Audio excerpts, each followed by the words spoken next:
When Marcus scratched the lottery ticket, I remember the moment like it was yesterday. He stood in our small kitchen, still wearing the shirt he'd worn to his construction job, and his hands trembled as the numbers lined up perfectly. $10 million, he shouted, eyes wide with disbelief. For a moment, I was just happy for us.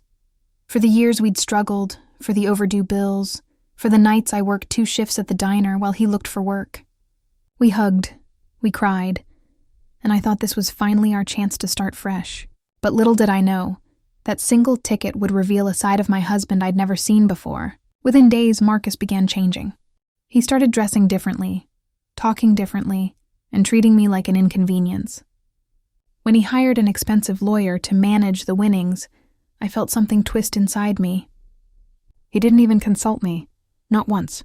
He began sleeping in the guest room, saying he needed space. The same man who once held me tight when I cried was now too busy planning luxury trips with his friends to even look me in the eyes. I tried to talk to him, remind him how we'd always been a team, but he brushed me off. "You didn't win anything," he snapped one night. "I bought that ticket. You had nothing to do with it." My mouth went dry. That was the first time I realized he truly believed it was his alone. I didn't even argue, not then. I just watched, waited, and kept my silence as he grew more arrogant by the day. A week later, Marcus threw my clothes into garbage bags and left them on the porch. He stood at the door with a smirk, holding a glass of whiskey like a king on his throne. "You won't see a single cent of my money, you lazy fat woman," he sneered. His words hit like knives. I'd spent years supporting him. When he was jobless, when we nearly lost the house, when I worked nights while he stayed home. Now he called me lazy. I wanted to scream, but I didn't. Instead, I took a deep breath, grabbed my bags, and walked away. He slammed the door behind me without hesitation.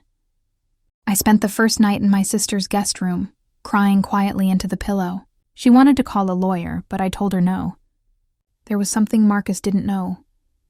Something I'd kept to myself because I trusted him. You see, that lottery ticket wasn't his. The ticket he found on the kitchen counter that morning was one I'd bought after work the night before. I had placed it beside his wallet so I wouldn't lose it. When he scratched it, I didn't care. We were married. It didn't matter whose hands held it, or so I thought. But now it mattered more than anything. The name registered on that ticket, the one filed online with the lottery commission, wasn't his. It was mine. My name, my ID, my account. I waited 2 weeks. Marcus spent his new money fast. Luxury cars, designer suits, and expensive dinners with people who didn't even know him before his win. He posted pictures online bragging about his success, and I quietly smiled every time I saw one. I wasn't going to confront him in anger. I was going to end this properly. When I called the state lottery office, I explained everything and provided the verification documents. The official was polite but firm. The winnings belonged to the registered claimant, me.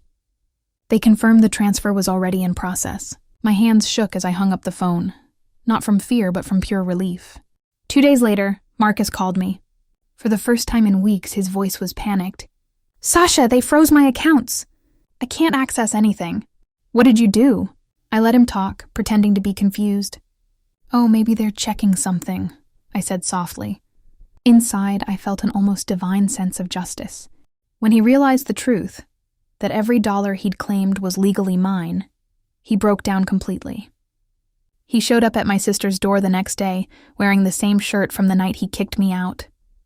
"Please, Sasha," he begged. "You can't do this to me. We're married. It's our money."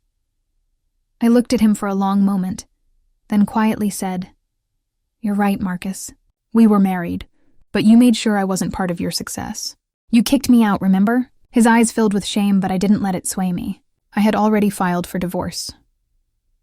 A month later, I moved into a new home. Not a mansion, just a peaceful, sunlit place of my own.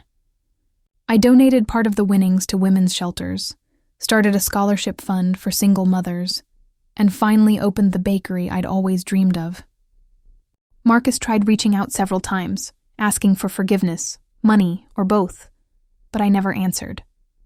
He eventually left town, drowning in debts from the life he thought he deserved. People sometimes ask me if I regret not sharing the money, but the truth is, it was never about revenge. It was about reclaiming what was rightfully mine. and reminding myself that I was worth more than the way he treated me. I used to think love meant enduring everything, even disrespect, but now I know that love without respect isn't love at all. The day Marcus won that ticket, I thought we'd both been blessed, but in reality, only one of us learned what true fortune meant.